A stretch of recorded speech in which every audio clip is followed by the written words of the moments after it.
Hartwell Park stood quiet in the last hour before full dark. The drawing room lit by a single branch of candles that threw long shadows across the turkey carpet and left the corners of the room in soft obscurity. Vivienne Calder stood at the window, with her hands folded at her waist, watching the parkland dissolve into evening. And James sat at his desk behind her, with a letter half finished and his pen moving steadily across the page. They had been in the same room for 20 minutes without speaking, which was not unusual. What was unusual was the stillness in Vivienne's shoulders. Not the stillness of a woman at rest, but of a woman who had made a decision and was waiting for the right moment to act on it. James did not notice the difference. He rarely noticed the difference. She turned from the window and asked him, without raising her voice or altering her expression, whether he had ever loved her. James set down his pen. He looked at her across the candlelit room, her composed face, her steady eyes, the complete absence of accusation in her posture. And he gave her the truth as he understood it. He told her he felt nothing for her. He said it quietly, meaning it as a kindness, believing that honesty between two people of their station was more respectful than pretense. He looked up expecting tears or argument, or at the very least the kind of wounded silence that would require him to speak further. Instead, Vivienne was already crossing the room. She paused at the chair near the door only long enough to collect her shawl, and then she left. No raised voice, no accusation. The door did not even close loudly behind her. James sat alone in the drawing room and heard for the first time the specific quality of the silence she left behind her. Not the ordinary quiet of an empty room, but something with weight and texture, something that pressed against his ribs in a way he had no name for and no inclination to examine. He did not follow her.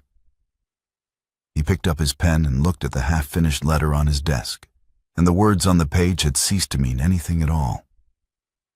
He set the pen down again. Outside, the parkland had gone entirely dark, and the candles on his desk were the only light in the room. That same night, while James sat in the drawing room with the unfinished letter growing cold before him, Vivienne sat at her writing desk in the east wing and wrote 3 letters by lamplight. The first went to her solicitor, Mr. Alderton of Lincoln's Inn, containing instructions she had drafted in her mind many times over the preceding 2 years. The second went to Miss Hartley, the schoolmistress at the Fenwick cottage, telling her to expect the Duchess by morning and to have the east room prepared. The third went to the carter, Thomas Webb, who kept a reliable horse and asked no questions about the hours he was called. Vivienne did not write to her mother. She did not write to the Dowager Duchess Rosalind. She did not write to James. When the letters were sealed and stacked, she rose and opened the small cedar chest at the foot of her wardrobe. Inside, beneath 2 folded shawls and a packet of her father's letters, lay a ring of keys she had accepted from the estate agent 2 years prior on the matter of the Fenwick Dower cottage. A property that had fallen into minor disrepair and that no one at Hartwell Park had thought about since. The keys were cold in her palm. She closed her fingers around them and set them on top of her packed trunk. Her maid Ellen had worked for Vivienne since before the marriage and asked nothing beyond what she was told. She appeared at the door at 11:30, took one look at the trunk, and began folding the remaining garments without a word. Vivienne opened the dressing-table drawer and removed the case that held the Calder diamonds, the Duchess's jewels, as the household called them, a necklace and earrings of extraordinary value that had been placed on her neck at her wedding, and that she had worn perhaps 4 times in 5 years. She set the case on the dressing-table surface, where it would be found immediately. She did not touch the jewels again. By 4 in the morning, Thomas Webb's cart was waiting at the south gate. Vivienne carried the lesson registers she had kept in the East Wing schoolroom. 22 names, 3 years of attendance, a record of primers used and slates purchased, and the particular arithmetic difficulties of a boy named William Marsh, who struggled with his sevens. She carried them under her arm as she walked across the courtyard in the dark. And she did not look back at the house. By dawn, Hartwell Park was undisturbed. The fires were laid, the staff went about their morning work, and the drawing room had been set to rights by the housemaid, who found nothing amiss except that the letter on the Duke's desk remained unfinished. Vivienne was already 4 miles away, watching the first gray light come through the cart's canvas, with her maid asleep beside her and the cottage keys still in her coat pocket. James woke to a house that felt the same and was entirely different. He came downstairs at his usual hour, breakfasted alone, which was not unusual, and went to his study. It was only when he passed the East Wing corridor on the way back from speaking with his steward that he understood she had not gone for the morning. Her writing desk had been cleared to bare wood. The small blue vase she kept by the window, the one she filled from the kitchen garden each week without ever mentioning it, was gone. Her chair in the drawing room stood at a slightly different angle from its usual position, not much, perhaps 3 inches, but enough that the room looked subtly wrong in a way James could not immediately identify. He stood in the doorway for a moment, looking at the chair, and then he went to his study and opened his parliamentary correspondence. He waited 2 days. He told himself he was giving her time to consider, which was a reasonable thing to tell himself. He answered letters. He reviewed the estate ledgers with his steward, Mr. Cook, and discussed the drainage work on the north field. He attended to everything that required attending to, and he did it with his usual efficiency, and at no point during those 2 days did he go to the East Wing or send a message to the Fenwick cottage. On the morning of the 3rd day, he ordered his horse. The Fenwick Dower cottage sat 1.5 miles from Hartwell Park along a lane that ran between 2 stone walls and opened at the far end onto a yard with a well and a low gate painted white. James had ridden past the lane perhaps a dozen times in 5 years without turning down it. He turned down it now and came into the yard at a walk. And the first thing he noticed was that the cottage windows were bright. Both ground-floor windows lit from within on a gray November morning. And from somewhere inside the building came the sound of a child reciting something in a clear, careful voice. He dismounted at the gate. Before he had taken 2 steps toward it, a girl of approximately 6 years old appeared on the other side of the white fence and regarded him with complete composure. "Good morning," James said. "Good morning," the girl replied. "I am calling on the Duchess," James told her. The girl considered this. She had dark hair and 2 plaits and was wearing a pinafore with a chalk stain on the front. And she looked at James with the particular directness that very young children deploy when they are deciding whether an adult is worth their time. "The Duchess is teaching," the girl said. "She cannot be disturbed." James looked at the child. He looked at the cottage behind her, at the lit windows, at the gate between them. He did not know the child's name.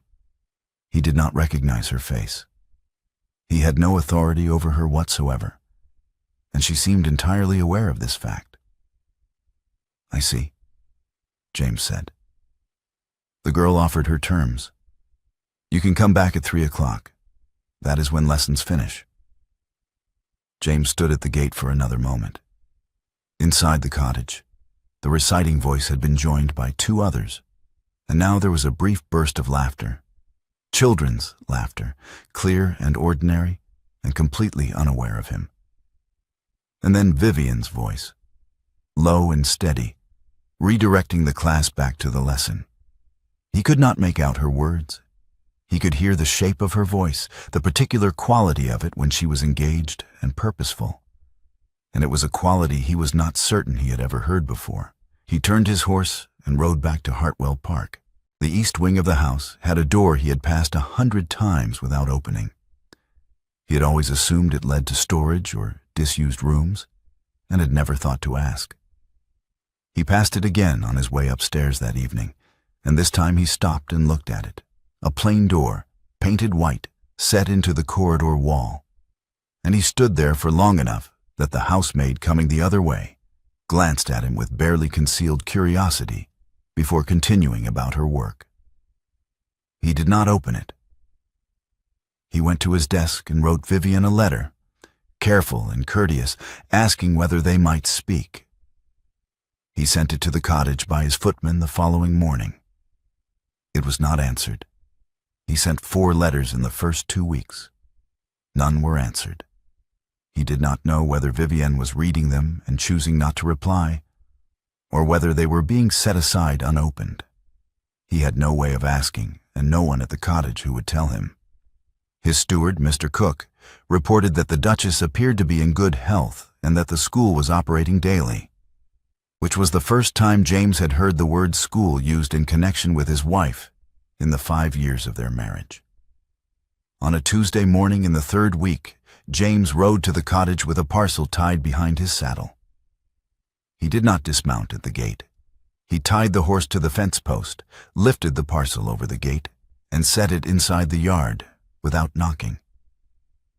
The parcel contained 12 writing slates, purchased from the stationer in the county town, wrapped in brown paper. He left no note because he could not think of anything to write that would not sound like a negotiation.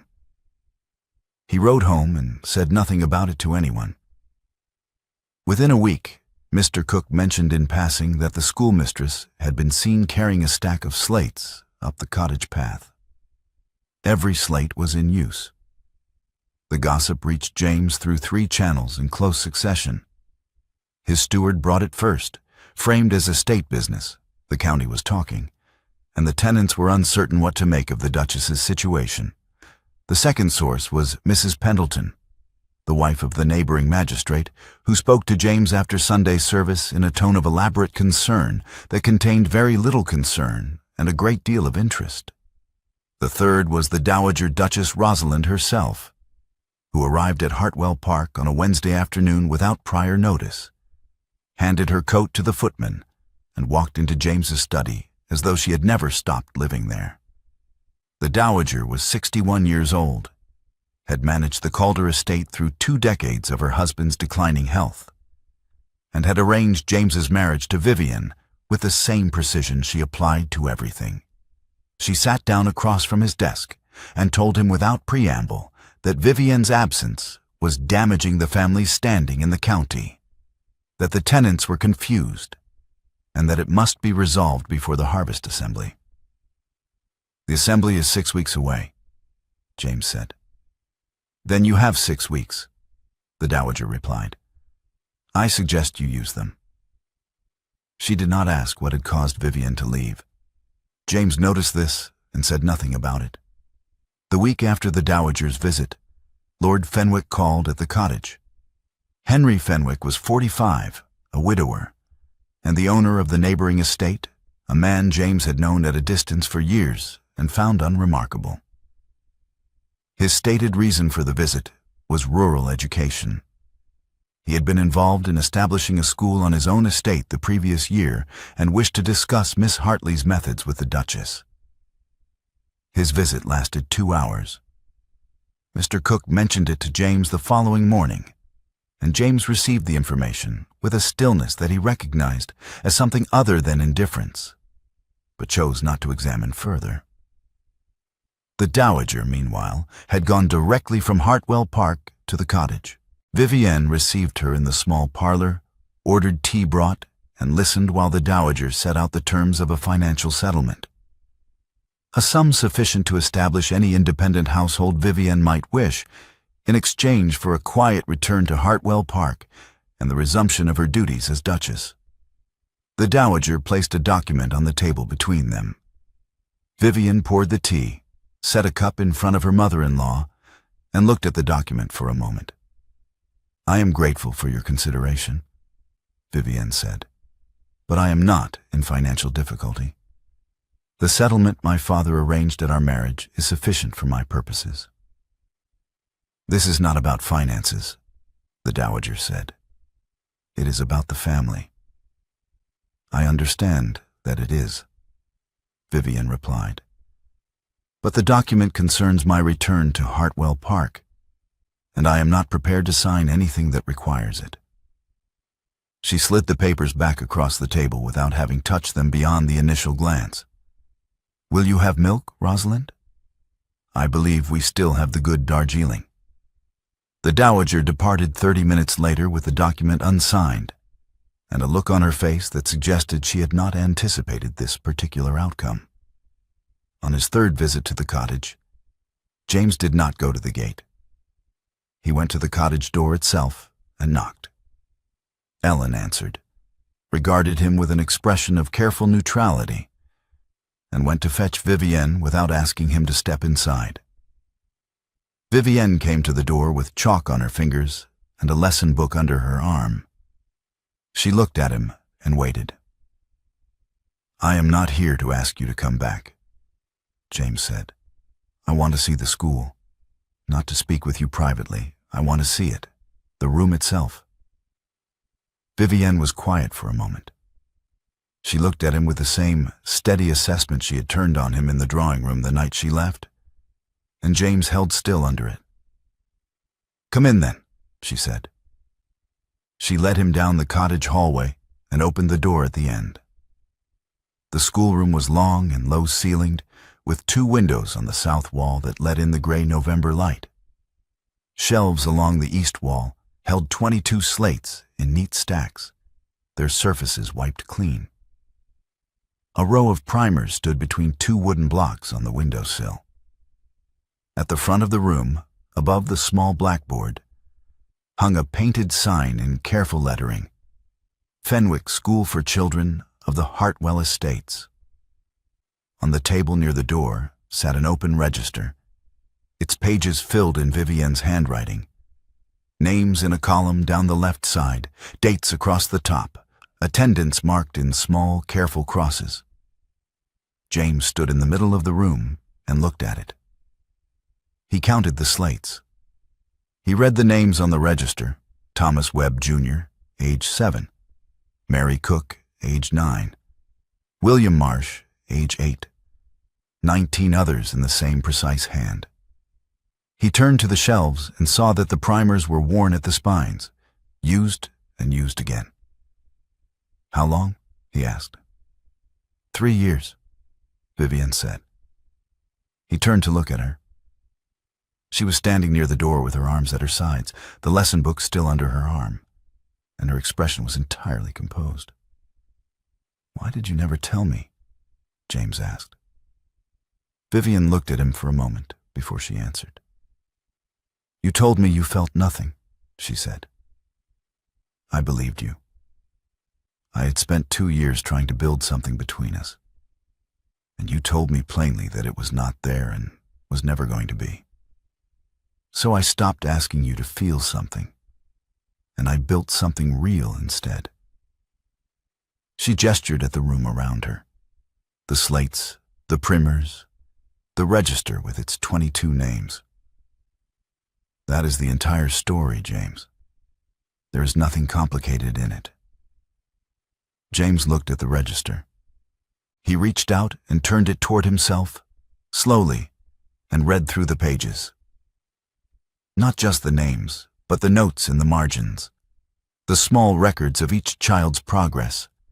A note beside William Marsh's name that read, "Sevens still difficult. Try the counting stones," and another beside a girl named Agnes Perry that read, "Reads above her age. Find harder primer." 3 years of meticulous attention to 22 children he had never met, on his own estate, in a building he had never entered. He had no response. He had spent 5 years believing himself a man of reasonable self-knowledge, and the room he was standing in contradicted that belief so completely and so quietly that he could find nothing to place between himself and the contradiction. No courtesy, no ducal composure, no parliamentary habit of measured response. The room simply was what it was, and he had never been inside it, and that was the whole of the matter. He set the register down carefully. He did not speak again before he left. The storm came in the second week of November, arriving from the northwest in the early hours of a Thursday morning.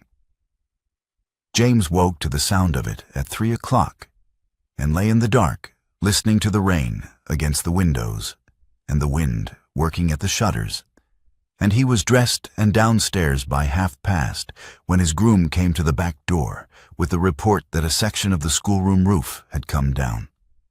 He rode through the rain without waiting for a second horse.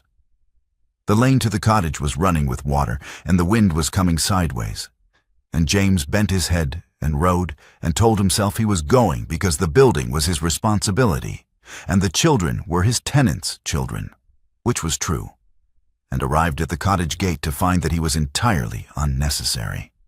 The children were in the yard, all 22 of them, standing in a group near the well, with lanterns held above their heads by 2 of the older girls.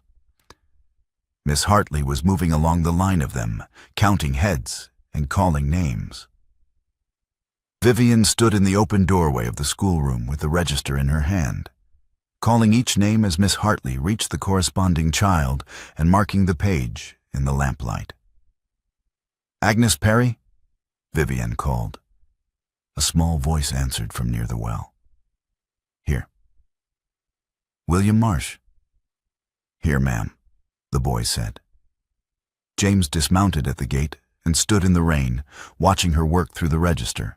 Every name answered, every child accounted for, Miss Hartley's hand on each small shoulder as the roll was confirmed. When the last name had been called and marked, Vivienne looked up from the register and saw him standing at the gate. She said nothing. She turned back to the schoolroom and went inside to assess the damage, and James tied his horse and followed. The roof section had come down over the east corner. A portion of the beams had given way and brought the slates with them, leaving a gap perhaps 8 feet across open to the sky. Rain was coming through steadily. The slates that had been on the shelves beneath it were wet. James began moving them to the dry end of the room without being asked, stacking them against the south wall, while Vivienne directed Miss Hartley in moving the primers to the cottage interior. They boarded the gap from the outside, working by lantern light. James held the boards while Vivienne directed where to place them and handed up the nails, and the work was cold and wet and completely without ceremony. He had no useful authority here. He was not the Duke of Hartwell in any meaningful sense at this moment. He was a man who could hold a board straight and had hands enough to be of use, and that was the sum of his contribution. When the last board was in place and the rain had stopped finding its way through, he climbed down from the roof and stood in the yard with water running off the brim of his hat. Vivienne was sitting on the cottage steps. Her hands were shaking, not violently, but with the fine tremor that follows sustained cold and effort. She had her arms wrapped around her knees, and she was looking at the boarded roof with an expression that James could not entirely read, though the set of her jaw told him she was not going to let the shaking show any more than it already had. He took off his coat. He held it out to her without speaking. She looked at it for a moment. Then she took it and pulled it around her shoulders. James sat down on the step beside her. The lanterns were burning low, and the yard was quiet now except for the drip of water from the eaves, and the children had been taken inside the cottage by Miss Hartley and were presumably asleep on the parlor floor. They sat together on the steps while the last lantern guttered and went out, and in the darkness that followed, neither of them spoke about anything that mattered. Vivienne said that the timber merchant in the village would need to be consulted by Friday. James said he would send word in the morning. She said the slates on the south wall had survived without damage. He said that was fortunate. These were the things they said, and neither of them said anything else. And the silence between those practical sentences was the first silence between them in 5 years that carried no hostility in it. Only the sound of water from the eaves and the particular ease of two people who have worked alongside each other and have nothing left to prove for the evening. When the cold became too much, Vivienne stood and handed his coat back and went inside. James rode home in the dark with the wet coat across his saddle and the memory of her sitting beside him on the steps occupying a part of his mind that he had not previously known was available. Lord Fenwick's formal letter arrived at the cottage on a Monday morning in the 3rd week of November. It was 3 pages long, beautifully written, and proposed an endowment of £200 per year for the school's operating costs, to be administered through a trust with Vivienne as its sole director. The letter was courteous and precise, and contained, at the end of its 2nd page, a paragraph about the particular pleasure Lord Fenwick had taken in their recent conversation, and his hope that they might continue to correspond on the matter of rural education at greater length. Vivienne read the letter twice, set it on the table, and told Miss Hartley that she would need to consult her solicitor before making any response. Miss Hartley sat down across the table with the look of a woman who had something to say and had decided to say it. "There is something else," Miss Hartley said. She reached into her apron pocket and removed a folded piece of paper, which she set on the table between them. "This was given to me by Mrs. Pendleton's housekeeper, who had it from one of the Assembly Committee. These are the Dowager's exact words, as best she could remember them." Vivienne unfolded the paper. The Dowager's reported words were clear. The Harvest Assembly was to serve as the occasion of the Duchess's return to county society, and the school was to be announced at the Assembly as a project of the Calder estate, funded through the Duke's generosity, a demonstration of the family's commitment to the welfare of their tenants. Vivienne read the paper through to the end. She folded it again along its original creases and set it beside Lord Fenwick's letter. "Thank you," she said to Miss Hartley. "I know what needs to be done." James learned of his mother's plans the following day. His steward brought the information with the careful neutrality of a man delivering news he knows will not be welcome. And James listened to it without interrupting, and then sat for a moment looking at his desk. He went to Hartwell Park that afternoon and found his mother in the blue sitting room, writing letters of her own. "The assembly arrangements," James said without sitting down. "The announcement about the school. I need you to withdraw it." The Dowager set down her pen and looked at him with the expression she reserved for situations in which she was being asked to do something she had already decided not to do. "The invitations have gone out," she said. "The committee has the program. The announcement will be made. It resolves the situation cleanly. The school is acknowledged, the family is seen to be generous, and Vivienne has a reason to be present that does not require anyone to discuss what has been happening these past weeks." "It is not the family school," James said. "It is on the family's estate. She built it with her own inheritance. She sourced the slates and the primers herself. She recruited Miss Hartley and opened the register and has taught those children for 3 years. It has nothing to do with the family's generosity, because the family was not generous. The family did not notice." The Dowager regarded him steadily. "That is precisely why the announcement is necessary," she said. "It papers over the gap. It allows everyone to move forward." James looked at his mother and understood, with a clarity that was not comfortable, that she was not wrong about the political logic. The announcement would work. It would give Vivienne a graceful return, give the county a satisfying narrative, and give the family a reputation for benevolence they had not earned. It would work perfectly, at the cost of erasing entirely the thing Vivienne had actually done. He returned to his desk. He sat down and picked up his pen. He set it down again. He did not write to Vivienne. He did not write to his mother. He wrote nothing. Vivienne received his next letter on a Thursday morning. She recognized his handwriting on the seal. She had been receiving his letters for weeks, had read the first 3 and set the last 2 aside. This one she looked at for a long moment, turning it over in her hands. Then she gave it to Ellen and told her to return it to the Duke's footman unopened.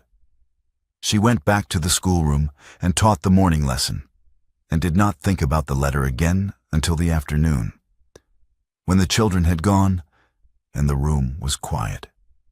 She sat at the front table with the register open before her and ran her thumb along the column of names, and what she felt was not anger, precisely, but the particular tiredness of a woman who has learned to stop being surprised. James came to the cottage that evening without writing first. He came alone, without his groom, on a horse he had saddled himself, and he knocked at the cottage door at 8 o'clock when the lamps were lit and the children long since gone. Vivienne opened the door herself. She looked at him and waited. "I knew what my mother was planning," James said. "I went to her and I told her it was wrong. And then I sat at my desk and did nothing to stop it. And I have no explanation for that which serves me in any way." He stopped. He looked at her steadily. "I am not here to ask you to come back to Hartwell Park. I am asking something smaller than that. I want to attend the assembly as myself, not as the Duke, not as your husband in any official capacity. As the man who left slates at the gate and carried boards in the rain. Not to manage the situation, not to represent anything, just to be present." Vivienne stood in the doorway with her hand on the frame and looked at him for a long moment. "Do you know what the announcement will do?" she asked. "If it goes forward as your mother planned, it will erase 3 years of your work," James said. "It will make what you built into something the family gave you permission to do. And it will do it publicly, in front of every person in this county who knows the truth." "Yes," Vivienne said. "It will." "I should have stopped it," James said. "I did not. And I am telling you that plainly. I am not asking you to forgive it tonight. I am asking only whether I may come." Vivienne was quiet. The lamp in the hallway behind her threw her shadow long across the step, and the night was cold, and James stood in it without moving. "Did you ever believe it might have been real?" she asked. "Our marriage. Did you ever believe that?" He did not answer immediately, which was its own kind of answer. "Once," he said, "in the first year, I thought there might be something there. And then I convinced myself I had imagined it, because it was easier than the alternative." Vivienne looked at him. Something shifted in her expression. Not softening exactly, but a kind of recognition, as though he had finally said a true thing in the right language. "Come to the assembly," she said. "Come as yourself." James looked at her. The lamp behind her was warm, and the night behind him was cold, and the distance between them was perhaps 3 feet. And he crossed it before he had made any decision to do so. He kissed her carefully, with the deliberateness of a man who understands he has no right to assume, and every reason to be exact about what he is asking. She did not step back. She did not lean into him either, but she did not step back. And her stillness was not the stillness of refusal. He stepped away. He looked at her for a moment in the lamplight, and then he turned and walked to his horse. He did not look back. Vivienne stood in the doorway and watched him go until the sound of hooves on the lane had faded entirely. And then she went inside and closed the door and stood in the hallway for a long time before she went back to the table where the register was waiting. The harvest assembly was held at the Fenwick Assembly Rooms on the last Friday of November, and by 7 o'clock the room was full. The tenant families of the Hartwell estates occupied the rows near the back, the Webbs, the Marshes, the Cook family, the Perrys with their daughter Agnes in her good dress. The county families filled the center and the sides, the Pendletons and the Ashworths, and half a dozen others who had been watching the situation at Hartwell Park with interest that they dressed as concern. Lord Fenwick stood near the committee table with a glass of wine and spoke to no one in particular. The Dowager Duchess Rosalind sat in the front row with her back entirely straight and her expression entirely composed. And when James entered and took a seat 3 rows behind her, she did not turn around. Vivienne arrived last. She came in through the side door with Miss Hartley beside her and a leather portfolio under her arm, and she wore a deep blue dress that James had never seen before, and her dark hair put up simply, and she walked to the committee table and set the portfolio on it without looking at the Dowager or at James or at Lord Fenwick. The committee chairman, Mr. Alderton, who was also, James noted, Vivienne's solicitor, called the assembly to order and moved through the first items on the program with efficient brevity. When he reached the item regarding the school, he looked at Vivienne and gave a small nod. Vivienne rose. "I want to correct something before this assembly proceeds," she said. Her voice carried easily in the room, calm and clear, and the room stilled immediately. "There has been an account circulating in the county that the school at the Fenwick cottage is a project of the Calder estate. I want to be precise about the facts." She opened the portfolio and removed a document, which she set on the table before the committee. "The school was established 3 years ago using funds from my personal inheritance. The settlement made at my marriage by my father, the Earl of Pembroke. Every slate, every primer, every item of furniture in that room was purchased with those funds. Miss Hartley's salary has been paid from those funds. The school belongs to no estate and to no family. As of this morning, it is the property of the Fenwick Educational Trust, whose deed and register I am placing before this committee now." She set the register on the table beside the deed. 22 names in her handwriting, 3 years of attendance, the careful notes in the margins. "The trust is permanent," Vivienne said. "It is funded in perpetuity. It cannot be claimed, renamed, or absorbed by any estate, including Hartwell. The children of these families—" She looked at the rows near the back, at Thomas Webb's father, at Mr. and Mrs. Marsh, at the Perry family with Agnes between them. "Have a school that will be here next year and the year after and the year after that, regardless of anything else that may change." She closed the portfolio and looked at the committee chairman. "That is all I wish to say." She began to sit down. James stood up. The room turned to look at him. The Dowager's shoulders moved, a small, precise adjustment that indicated she was aware of what was happening and had not anticipated it. James looked at the room. He looked at the tenant families in the back rows, at the county families in the center, at Lord Fenwick with his glass held still at his side. He looked at his mother's straight back. He looked at Vivienne, still half standing, watching him. "I want to say something as well," James said. "Not as the Duke of Hartwell, as myself." He paused. He was not a man who struggled for words in public, but he found now that the words he needed were not the kind he had ever used in public before, and the gap between the habit and the requirement was considerable. "I spent 5 years telling myself that I felt nothing for my wife," he said. I told myself this with such consistency and such conviction that I eventually told her. I believed I was being honest. I believed that honesty was a form of respect.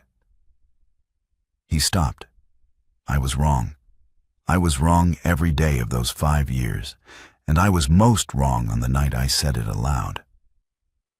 What I felt was not nothing.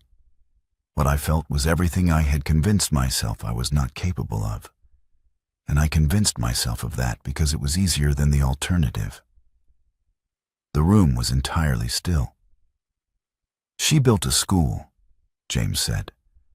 3 years, 22 children, her own inheritance, on my estate, outside my house. And I never entered it. I never asked. I never noticed the lights in the cottage windows or the cart going down the lane on school mornings. I did not enter that schoolroom until she allowed me to. And when I stood in it and saw what she had built, I had nothing to say, because there was nothing to say. The room said everything. He looked at Vivienne. "I am not asking for the marriage to be restored tonight," he said. "I am not asking for anything this room can give me or take away. I am asking for one thing, and I am asking it of my wife." He paused. Permission to visit the school. The silence in the room was the kind that happens when a large number of people are collectively holding their breath. Vivienne looked at him. She looked at him for long enough that the silence became something with weight and texture. And James stood in it without looking away. "Come on Tuesday," she said. "Come as yourself, not as the Duke." Lord Fenwick set his glass down on the table beside him. He looked at the trust deed for a moment, and then he looked at Vivienne with an expression that was genuinely respectful, and he said, in a voice that was brief and entirely final, that the trust had his congratulations and his full support, and that he hoped the committee would formalize its recognition without delay. Then he stepped back from the table, and that was the end of it. The Dowager Duchess Rosalind stood. She collected her shawl from the back of her chair, the same gesture her daughter-in-law had made in the drawing room 6 weeks earlier. She walked to the door of the assembly room and left without speaking to anyone. James watched her go and felt something loosen in him. Not triumph, but the particular relief of a man who has finally done the correct thing too late for it to be easy. He came on Tuesday. He arrived at the cottage at 8:30 in the morning, on foot, without his groom. Miss Hartley answered the door and showed him to the schoolroom, where Vivienne was writing the day's sums on the blackboard with her back to the door. The children were settling at their slates. Agnes Perry looked up when James came in and studied him with the frank assessment of a 9-year-old who has been told something about this person but is forming her own opinion. James sat at the back of the room on the bench along the wall and said nothing. He watched Vivienne teach. He watched her move between the rows of children, pausing at each slate, correcting a letter here and demonstrating a sum there, speaking to each child in a way that was particular to that child, patient with William Marsh and his sevens, brisk and encouraging with Agnes Perry and her longer words, gentle with a very small boy named Robert, who held his chalk with the determined concentration of someone doing something very difficult. At one point, William Marsh looked up from his slate, looked at James, and said, "Are you the Duke?" "I am," James said. William Marsh considered this. "Do you know your sevens?" he asked. "I do," James said. "William knows his sevens, too," Vivienne said from the front of the room, without turning around. "He is simply being modest." William Marsh went back to his slate with the expression of someone who has been accurately represented. James came the following Tuesday, and the one after. By the 4th week, Miss Hartley met him at the door with a stack of primers and asked whether he would mind carrying them in from the cart, as she had the register to collect and the morning was cold. James carried the primers in from the cart. He stacked them on the window-sill shelf and went to his place at the back of the room. The new term register was opened on a Monday in late October. Vivienne sat at the front table on the Monday evening and wrote the children's names in the left-hand column in her careful hand. And on Tuesday morning, she set the register in front of James and asked him to write the attendance column headings on the right-hand pages.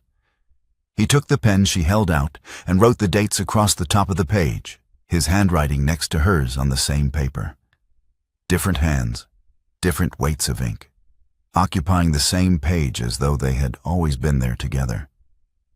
By November, he had a coat hook inside the door. He did not ask for it.